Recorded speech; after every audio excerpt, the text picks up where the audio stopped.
Hello everyone. आप सभी का स्वागत है छत्तीसगढ़ बोर्ड कक्षा 10वीं गणित की कंप्लीट तैयारी में। इस वीडियो में अध्याय 1 बहुपद बहुपद क्या होती है इसे जो है बहुत ही बेहतरीन ढंग से समझाया गया है। इसे देखने के बाद आपके अंदर थोड़ा सा भी डाउट नहीं बचेगा, इस बात का मैं 100% गारंटी देता हूँ।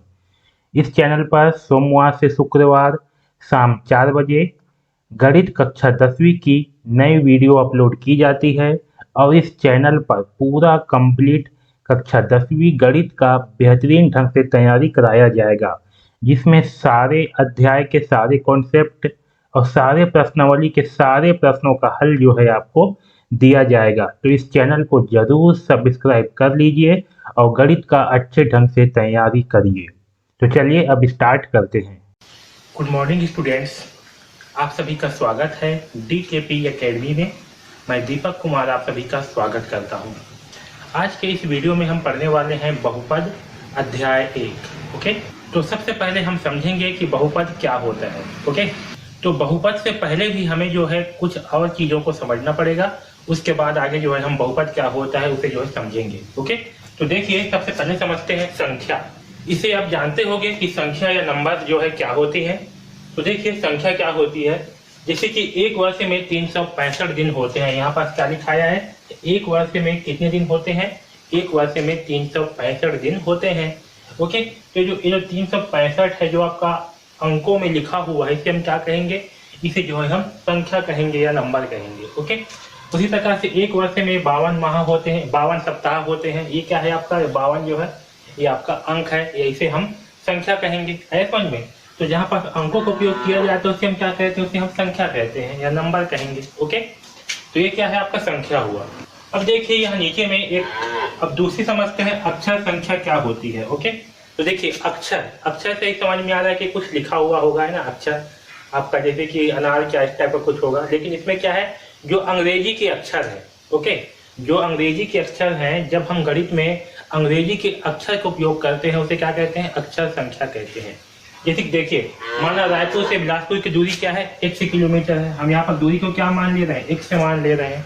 तो ये जो x है ये क्या है, ये जो है आपकी अक्षर संख्या है। ओके, जैसे कि देखिए एक आयत की लंबाई a है, वह चौड़ाई जो है b है, तब आयत का क्षेत्रफल क्या होगा, a इंटू बी। तो यहाँ पर जो हम ये a इंटू बी का उपयोग कर रहे हैं, ये क्या है, ये आपका अक्षर संख्या कहलाती है। क्या कहलाती है, अक्षर संख्या। तो गणित में जब हम किसी अक्षर का जो है उपयोग करते हैं उसे हम क्या कहते हैं, अक्षर संख्या कहते हैं। आया समझ में। तो ये जो है आपका अक्षर संख्या है। ओके, अब देखिए तीसरा समझते हैं बीजीय व्यंजक। ठीक है, तो जिस व्यंजक में अक्षर संख्या का उपयोग किया जाता है उस व्यंजक को क्या कहते हैं, हम बीजीय व्यंजक कहते हैं। आया समझ में। तो जिस व्यंजक में, व्यंजक मतलब कि समीकरण है, ठीक है, तो जिस व्यंजक में हम अक्षर संख्या का उपयोग करते हैं, जैसे कि यहाँ पर 2x यहाँ पर किसका उपयोग किया है, x का उपयोग किए हैं। ओके, वैसे ही 3y यहाँ पर किसका उपयोग किया है, y का उपयोग किए हैं। x और y क्या है, अक्षर संख्या है।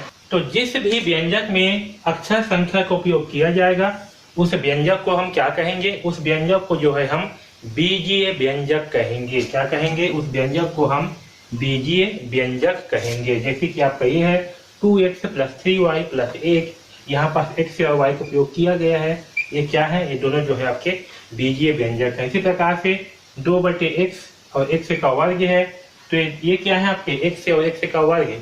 x जो है आपका क्या है, बीजीय अक्षर संख्या है। ओके, तो इस व्यंजक में जो है हम अक्षर संख्या का उपयोग किए हैं तो इसे क्या कहेंगे, बीजीय व्यंजक कहेंगे। है समझ में। यहाँ नीचे में भी आपका 4 जैसे घात 6 + xy + 1/y + z, ये क्या है, ये जो है आपका एक बीजीय व्यंजक है, क्योंकि इनमें जो है हम अक्षर संख्या का उपयोग किए हैं। ओके, तो जिस भी व्यंजक में जो है अक्षर संख्या का उपयोग किया जाएगा उस व्यंजक को हम क्या कहेंगे, उस व्यंजक को हम बीजीय व्यंजक कहेंगे। ओके, इतना सबको समझ में आया, क्लियर। अब आगे जो है पढ़ते हैं बहुपद क्या होती है। ओके, अब समझते हैं कि बहुपद क्या होती है। ओके, तो देखिए बहुपद क्या होती है उससे पहले भी एक छोटे से टर्म से और समझ लेते हैं। चर और अचर संख्या क्या होती है। क्या संख्या, चर और एक है अचर। तो देखिए पहले समझते हैं अचर संख्या। अचर, अचर मतलब कि क्या समझ में आ रहा है, अचर है ना, अचर। देखिए अचर मतलब क्या होती है, वह संख्या जिसका मान एक निश्चित होता है उसे हम क्या कहते हैं, अचर संख्या कहते हैं। जैसे कि आपका 5 है, ये 5 का मान क्या है, 5 निश्चित ही है, ये कम नहीं होगा ना ही ज्यादा होगा, आपका 5 का मान जो है 5 ही रहेगा, है ना। इसी प्रकार से एक का मान एक ही रहेगा हमेशा, चाहे कहीं भी लिखो एक को, वो हमेशा एक ही रहेगा। ओके, 0 का मान हमेशा 0 रहेगा, चाहे आप उसे कहीं भी लिखो उसका मान क्या होगा, हमेशा 0 होगा। 3, 2, 6 इन सब का मान क्या होगा, एक निश्चित मान ही रहेगा, जो मान लिखाया हुआ है यही रहेगा, चाहे आप इसे कहीं भी लिखो। ओके, तो इन सारे संख्याओं को हम क्या कहते हैं, जो संख्याएं में नंबर है उसको, उसे जो है हम अचर संख्या कहते हैं। क्या कहते हैं, अचर संख्या। अब देखिए चर, चर क्या है, अचर का जस्ट उल्टा है। ऐसी संख्या जिनका मान निश्चित नहीं है, जिनका मान हमेशा चेंज होते रहेगा, बदलते रहेगा, जिसका मान कुछ भी हो सकता है, उसे हम क्या कहेंगे, चर संख्या कहेंगे। जैसे कि आपका x, y, अब देखिए जैसे कि x y है तो x का मान हम 1 भी रख सकते हैं, 2 भी, 3 भी, 0 भी, है ना। कहीं कहीं पर तो जो है समीकरण के ऊपर डिपेंड करता है किसका मान क्या होगा, x का मान। ऐसा नहीं, जैसे कि 2x + 3 बराबर 0 है, तो यहाँ पास x का मान क्या होगा, x का मान कुछ भी हो सकता है, लेकिन आपका 2 और 3 का मान तो फिक्स है ना। 2 का मान 2 रहेगा, 3 का मान 3 ही रहेगा, ऐसा समझ में। जैसे कि यहाँ पास 2 और 3 है तो उसका मान तो फिक्स ही रहेगा, 2 और 3 है, तो ये क्या है, आपकी अचर संख्या है। लेकिन जो x का मान है वो क्या होगा, अलग अलग हो सकता है। जैसे कि समझिए यहाँ पास x का मान क्या होगा, x बराबर होगा, ये 3 को सब पक्षांतर कर देंगे तो होगा -3।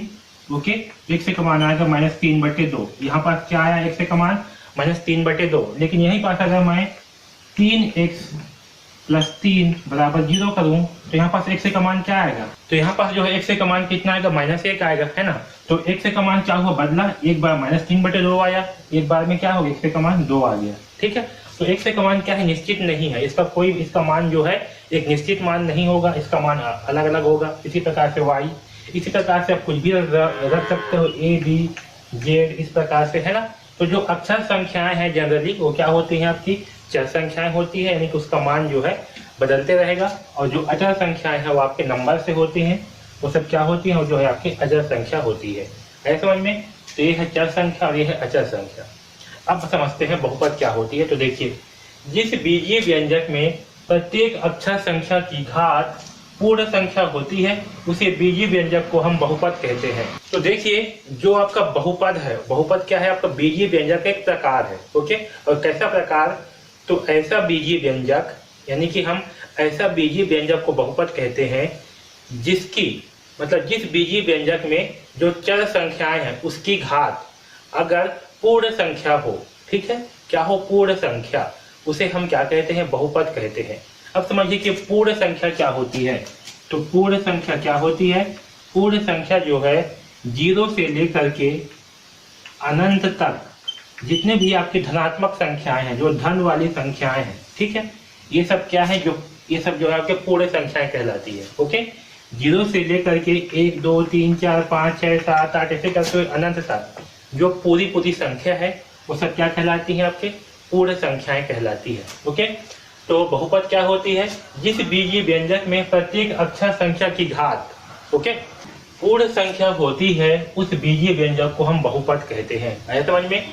चलिए एग्जाम्पल के माध्यम से समझते हैं तो ज्यादा अच्छे से जो है समझ में आएगा। तो देखिए बहुपद क्या होंगे और क्या नहीं, उसे जो है लिखते हैं। ठीक है, देखिए बहुपद संख्या क्या क्या होंगी।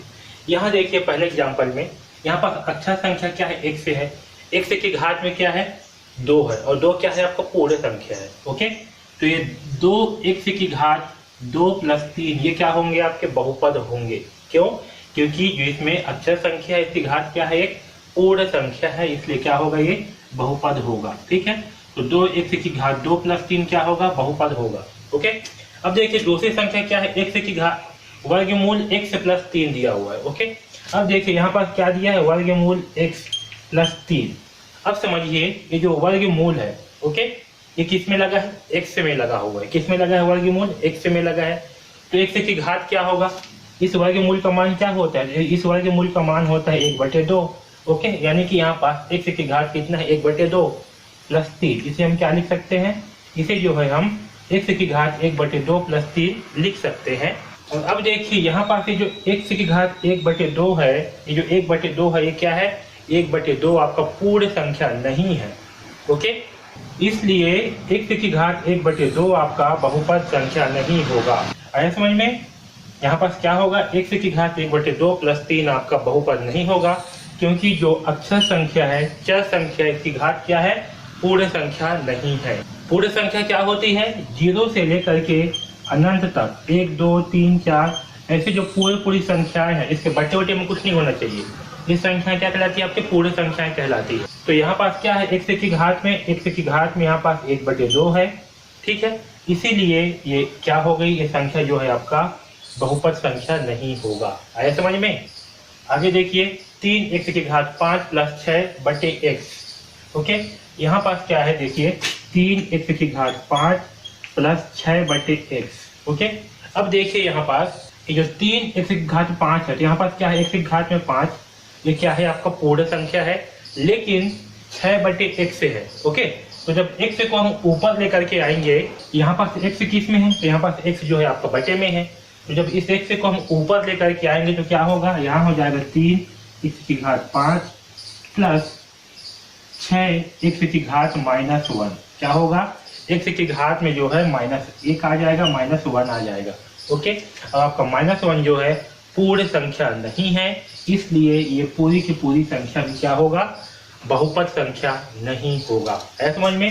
तो आपका ये जो है बहुपद संख्या नहीं है, ये भी जो है बहुपद संख्या नहीं है, क्योंकि इसमें जो अक्षर संख्या है उसकी घात क्या है, पूर्ण संख्या नहीं है। ओके, है समझ में?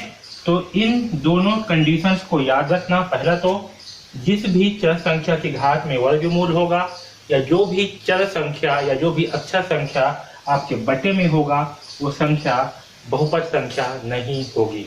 है समझ में? ठीक है, तो ये दोनों क्या है, आपके बहुपद संख्या नहीं है। ओके, चलिए आगे देखते हैं। और अब देखिए तीसरा एग्जाम्पल, 8x + 7। x की घात में क्या है, कुछ भी नहीं है, मतलब 1 है, मतलब क्या होगा, ये बहुपद संख्या है। तो 8x + 7 क्या है, बहुपद संख्या है। यहाँ देखिए वर्गमूल 2, y की घात 2 + 3y। अब यहाँ देखिए, यहाँ पास जो वर्गमूल है वो किस में लगा हुआ है, 2 में लगा हुआ है। किस में लगा हुआ है, 2 में। हमें इस संख्या से कोई मतलब नहीं है, हमें मतलब है कि किससे, अक्षर संख्या से, कि अक्षर संख्या की घात क्या है। ओके, तो यहाँ पास क्या है, वर्गमूल 2 के साथ में y की घात 2 है, इस y की घात में क्या है, 2 है, एक पूर्ण संख्या है, इस अक्षर संख्या की घात में पूर्ण संख्या है, इसलिए क्या होगा, ये भी आपका अक्षर संख्या बहुपद होगा। ओके, क्योंकि y की घात में 2 है, यहाँ पर क्या है, y की घात में कुछ नहीं है, मतलब 1 है, यानी कि ये संख्या क्या होगी, बहुपद संख्या होगी। इसी प्रकार देखिए यहाँ पास x की घात 2 है, 1/2 x + 3। अब देखिए यहाँ पास x की घात 2 है, 2 मतलब क्या है, पूर्ण संख्या है।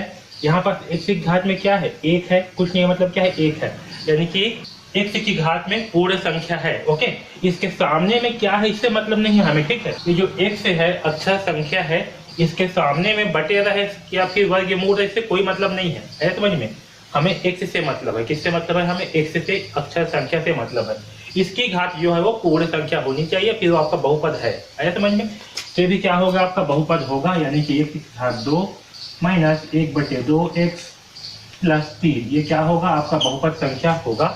यहाँ पास देखिए y की घात 3 - वर्गमूल 2 y की घात 2, हमें किससे मतलब है, अक्षर संख्या से। इसकी घात में पूर्ण संख्या है, मतलब क्या हो गए, संख्या भी बहुपद संख्या होंगे। आया समझ में? तो इन सातों एग्जाम्पल्स में से आपका ये वाला और ये वाला, ठीक है, इन दोनों को छोड़ करके बाकी सभी संख्याएं क्या है, बहुपद संख्या है। ये दोनों जो है बहुपद नहीं है, ये दोनों क्या होंगे, आपका केवल बीजीय व्यंजक होंगे, बहुपद नहीं होंगे। आया समझ में? तो बहुपद क्या होती है, फिर रिपीट कर रहा हूँ, जिस बीजीय व्यंजक में प्रत्येक अक्षर संख्या की घात पूर्ण संख्या होती है, उस बीजीय व्यंजक को हम बहुपद कहते हैं। है समझ में? तो ये जो है बहुपद हुआ। ओके, तो इस वीडियो में बस इतना ही। यदि आपको कुछ भी डाउट हो या कुछ भी पूछना हो तो नीचे कमेंट्स करके पूछ सकते हो। आपको ये वीडियो कैसे लगी ये भी कमेंट्स करके ज़रूर बताएं। अच्छा लगा हो तो वीडियो को लाइक ज़रूर करें और चैनल को सब्सक्राइब ज़रूर करें ताकि आपका एक भी वीडियो मिस मत हो। क्योंकि एक भी वीडियो मिस हुआ तो सफलता भी मिस हो जाएगा। तो इस वीडियो में बस इतना ही। धन्यवाद।